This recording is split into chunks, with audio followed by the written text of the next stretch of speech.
Le 13 juillet, alors qu'il participait à un rassemblement de campagne pour les élections américaines, l'ancien président des États-Unis, Donald Trump, a été victime d'un attentat qui a failli lui coûter la vie.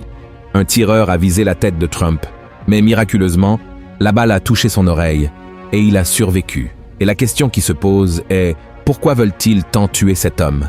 En plus des divergences que nous savons exister et qui poussent des gens à commettre des actes criminels contre la vie de leurs adversaires politiques, comme cela s'est produit au Brésil en 2018, pourrait-il y avoir quelque chose de plus sombre derrière cet attentat ? Dans cette vidéo, je vais vous montrer qu'il existe une croyance aux États-Unis concernant une malédiction qui aurait été lancée contre certains présidents du pays, y compris Donald Trump. Et le plus surprenant de tout, 7 de ces présidents sont morts pendant leur mandat. Est-ce que cela est vrai ou est-ce une simple coïncidence ? Et encore, y a-t-il un plan maléfique pour empêcher Trump de reprendre le pouvoir de la nation la plus puissante de notre planète ? C'est ce que nous allons découvrir à partir de maintenant. Et à la fin, je vais vous montrer une vidéo du pasteur Brandon Biggs. Le 14 mars 2024, il a donné une interview au pasteur Steve Cioccolanti, disant qu'il avait eu une vision selon laquelle Donald Trump subirait un attentat et que la balle toucherait son oreille droite. Vous serez impressionné par la richesse des détails de la vision que Dieu lui a donnée et vous saurez ce qui va se passer aux États-Unis après cet attentat, selon la vision prophétique. Et avant de commencer, je vous demande juste de vous abonner à ma chaîne, activez aussi la cloche de notification, car je veux vous aider dans votre marche avec Dieu tous les jours, d'accord ? Maintenant, allons-y. L'ancien président des États-Unis, Donald Trump, tenait un meeting dans la ville de Butler, en Pennsylvanie, lorsque des coups de feu ont été entendus et que le républicain a été touché à l'oreille par un tireur de 20 ans nommé Thomas Crooks. Il a été tué par des policiers. Malheureusement, un électeur de Trump présent au meeting est également décédé. Les tirs ont semé la panique dans la foule, qui a tenté de se cacher pour sauver sa vie. Trump a touché son oreille droite de sa main droite, puis a baissé la main pour la regarder avant de s'agenouiller derrière le podium, avant que les agents des services secrets ne l'entourent. Il s'est relevé environ 1 minute plus tard, sans sa casquette rouge avec l'inscription « Make America Great Again », et on a pu l'entendre dire « Attendez, attendez », avant que les agents ne le conduisent vers un véhicule qui l'attendait pour le conduire à l'hôpital. Puis, le visage ensanglanté, il lève le poing en l'air et dit au peuple les mots suivants. « Luttez! Luttez! Luttez !» Comme nous le savons, il y a une grande lutte dans les pays démocratiques entre la droite et la gauche. En fait, cette division n'a jamais été aussi forte et violente. Mais cela suffit-il à justifier l'attentat contre Donald Trump? Selon une croyance populaire aux États-Unis, non. En effet, on croit qu'il existe une malédiction appelée « malédiction de Tippecanoe », selon laquelle les présidents élus mourraient en fonction. L'origine de cette malédiction remonte à la bataille de Tippecanoe en 1811, au cours de laquelle le gouverneur du territoire de l'Indiana de l'époque, William Henry Harrison, a dirigé les forces américaines contre les Amérindiens, remportant la bataille. Frustré par la défaite, le chef des Amérindiens, appelé Tecumseh, et son frère, connu sous le nom de prophète, auraient lancé une malédiction contre Harrison et ceux qui viendraient après lui. Harrison est ensuite devenu le 9e président des États-Unis et est mort de pneumonie seulement 1 mois après sa prise de fonction, en 1841. Depuis lors, plusieurs présidents élus sont morts tragiquement en fonction, renforçant la croyance en la malédiction. William Henry Harrison, 1840, est mort de pneumonie en 1841. Abraham Lincoln, élu en 1860, a été assassiné en 1865. James Garfield, élu en 1880, a été assassiné en 1881. William McKinley, élu en 1900, a été assassiné en 1901. Warren G. Harding, élu en 1920, est mort d'une crise cardiaque en 1923. Franklin Roosevelt, élu en 1940, est mort d'une hémorragie cérébrale en 1945. John Kennedy, élu en 1960, a été assassiné en 1963. Ronald Reagan, élu en 1980, a été blessé par balle lors d'une tentative d'assassinat, mais a survécu. Et vous pouvez penser maintenant que Trump n'est actuellement pas en fonction en tant que président des États-Unis. Oui, c'est vrai. Mais il est en course pour revenir à la Maison-Blanche. Et les personnes qui défendent cette théorie croient, en effet, que Trump a échappé à la malédiction des Amérindiens.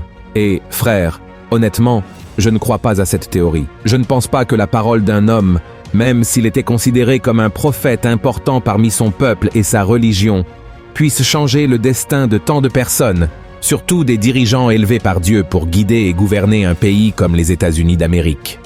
Pour moi, tout cela n'est qu'une triste coïncidence. Je ne crois pas non plus que Trump ait le pouvoir de briser une malédiction. Il est aussi humain que nous, plein de défauts et de faiblesses, et n'a aucun pouvoir spirituel pour défaire quoi que ce soit seul. Mais je crois qu'il existe une grande bataille spirituelle autour de ces élections présidentielles aux États-Unis cette année de 2024. En fait, elle représente bien plus qu'un simple choix du nouveau leader de la nation la plus puissante et influente du monde. Les élections américaines représentent une véritable bataille spirituelle, reflétant la confrontation entre des valeurs qui signifient beaucoup pour ceux qui connaissent la parole de Dieu. Dans les élections, nous voyons un côté qui défend des agendas très contraires à la Bible, comme l'avortement, la libéralisation des drogues, l'idéologie de genre, le changement de sexe chez les mineurs, entre autres sujets que nous savons ne pas plaire au cœur de Dieu. Et de l'autre côté, nous voyons un groupe qui continue de défendre les valeurs chrétiennes et de la famille traditionnelle. C'est pourquoi cette lutte entre Joe Biden et Donald Trump n'éveille pas seulement l'intérêt dans le monde physique, où nous sommes tous, mais aussi dans le monde spirituel. La division entre les deux principaux partis aux États-Unis reflète des différences profondes qui ébranlent également ce monde spirituel.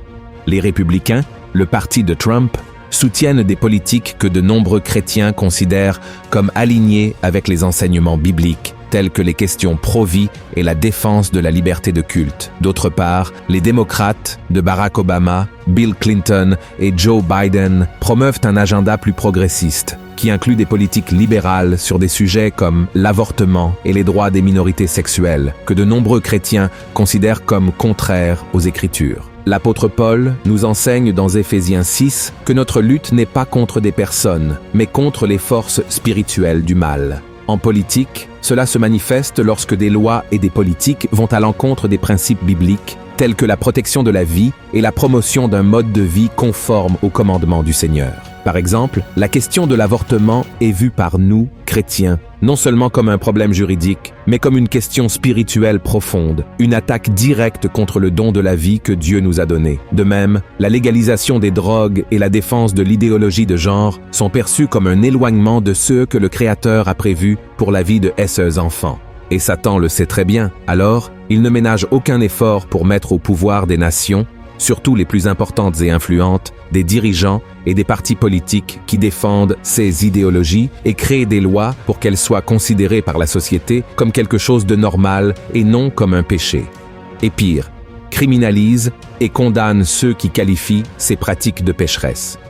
Et vous pouvez vous demander maintenant, mais où se situe Donald Trump dans cette histoire? Comment un homme avec un passé si trouble peut-il être vu comme un sauveur de la patrie dans ce cas? Tout d'abord, il est important de préciser qu'aucun président du monde, y compris Donald Trump, n'est un sauveur de la patrie. Ce sont des êtres humains, pleins de défauts comme chacun de nous. Mais en ce qui concerne Trump, malgré ses faiblesses et un passé rempli d'histoires sombres, il est devenu une figure centrale pour de nombreux chrétiens aux États-Unis. Pendant son mandat, il a promu des politiques que beaucoup croient refléter des valeurs bibliques, comme la défense de la liberté religieuse et du droit à la vie. Trump bénéficie du soutien de la grande majorité des chrétiens américains parce que ces personnes voient dans ses actions des principes chrétiens qui vont bien au-delà de sa moralité personnelle. Lorsque Donald Trump a annoncé qu'il serait candidat à la présidence des États-Unis à nouveau et est devenu le favori dans les sondages pour vaincre l'actuel président, Joe Biden, il a commencé à subir une série de persécutions et d'accusations, beaucoup d'entre elles injustes. Cependant, il a poursuivi sa campagne jusqu'au samedi 13 juillet, lorsqu'il a été victime d'un attentat qui a failli lui coûter la vie, avec une balle passant à seulement 3 cm de son crâne. Comment ne pas penser que le fait que Donald Trump soit resté en vie n'était pas un sauvetage de Dieu? Comment ne pas imaginer qu'un ange a détourné cette balle pour ne pas tuer le candidat à ce moment-là? Si Donald Trump était mort à ce meeting, l'élection de Joe Biden serait fatalement assurée, car il n'y aurait pas eu le temps pour un autre candidat d'émerger et de renverser la situation en si peu de temps, sachant que les élections aux États-Unis ont lieu en novembre. Et une autre chose importante, Dieu utilise qui il veut pour accomplir ses desseins ici sur Terre. Il ne se soucie pas du passé de Trump, encore moins de son caractère souvent douteux. Si le Seigneur veut que ses plans soient mis en œuvre, il utilisera qui il veut, de la manière dont il veut. Cela a été le cas avec le Pharaon, du temps de Joseph, et avec Nabuchodonosor dans plusieurs situations.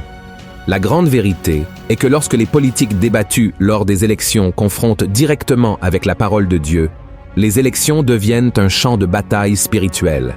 Et, dans ces cas, nous, chrétiens, sommes appelés à discerner non seulement quel candidat est le moins pire, mais lequel défend des politiques qui promeuvent la justice, la paix et le bien-être selon les principes bibliques.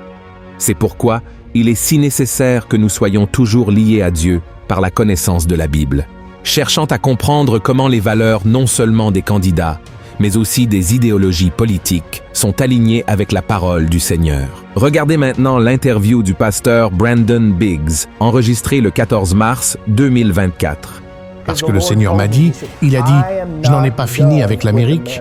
Il a dit qu'il y aurait une nouvelle vague de patriotisme qui allait émerger.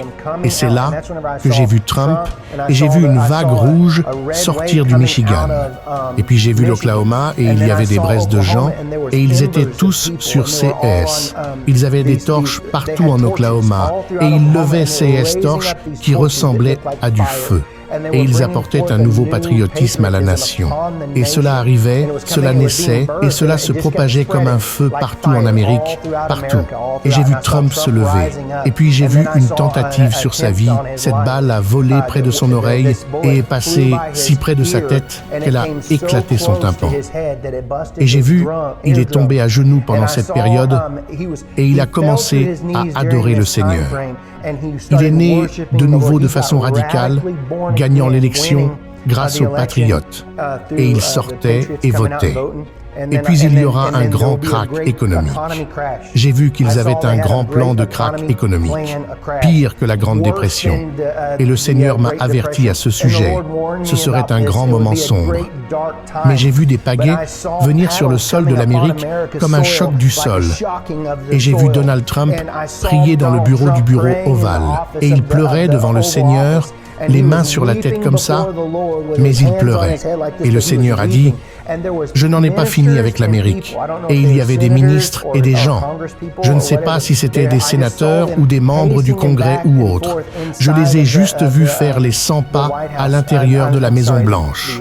Pardon, c'est la Maison Blanche, mais c'est le bureau ovale. Et ils intercédaient tous à l'intérieur. Et je pouvais sentir la présence du Seigneur. Et puis je pouvais voir cette obscurité qui était la lourdeur sur l'Amérique avec la crise financière de ceux que j'ai vus venir. Ça a commencé à s'élever au-dessus des arbres. Et j'ai vu le bleu et les choses revenir et les bons moments revenir. Mais le Seigneur a dit que ce serait une période de secousse. Et ce serait une secousse pour éveiller. Et dans cela signifierait en gros qu'il n'en avait pas fini avec l'Amérique. Il y aurait un grand réveil à venir. Et ce n'est pas que des ténèbres et de la tristesse. Comme nous le disons, le ciel ne tombe pas. C'est juste une période de, comme les gens diraient, c'est mauvais. C'est un jugement. Et le Seigneur a dit, ne qualifiez pas cela de jugement. Ce n'est pas mon jugement, c'est une correction. Si vous avez aimé ce message et cette vidéo, partagez-les avec vos amis et votre famille. Et abonnez-vous à la chaîne. Je vous attends dans la prochaine vidéo. Que Dieu vous bénisse puissamment.